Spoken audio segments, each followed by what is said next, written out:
আল্লাহর কোরআনের সবচেয়ে দামি আয়াত, the greatest verse in the Quran. উবাই ইবনে কাব রাদিয়াল্লাহু তাআলা আনহুকে বিষ্ণু সাল্লাল্লাহু আলাইহি ওয়াসাল্লাম জিজ্ঞেস করলেন, উবাই বলো তো কোরআনের কোন আয়াতটা সবচেয়ে সেরা? উবাই জানেন, তারপরে বললেন আল্লাহু ওয়া রাসূলুহু আ'লাম, আল্লাহ রাসূল ভালো জানেন। দেখেন কত বিনয়ী ছিলেন সাহাবা, জেনে উত্তর দিতে চাইতেন না, ভাবতেন না জানে বিষ্ণুনবী নতুন কিছু আমাদেরকে জানায়। বিষ্ণুনবী আবার বললেন, তুমি কি জানো কোরআনের সবচেয়ে শ্রেষ্ঠ আয়াত কোনটা? এবার উবাই ভাবলেন এবার আমি উত্তরটা দিয়েই দেই। তিনি বললেন আয়াতুল কুরসি, আল্লাহু লা ইলাহা ইল্লা হুয়াল হাইয়ুল কাইয়্যুম, এটা শ্রেষ্ঠ আয়াত। বিষ্ণুনবী খুশি হয়ে উবাই ইবনে কাবের বুকে একটা চাপড় মারলেন, এরকম আদরের চাপড় দিয়ে বললেন লিয়াহনিকাল ইলমু ইয়া আবুল মুনজির, হে আবুল মুনজির, জ্ঞান এবং প্রজ্ঞা তোমার জন্য মোবারক হোক, তুমি ঠিক বলেছো, সুবহানাল্লাহ পড়ে।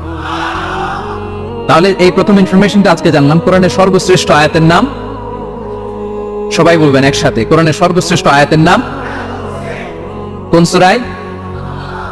আয়াত নাম্বার 255।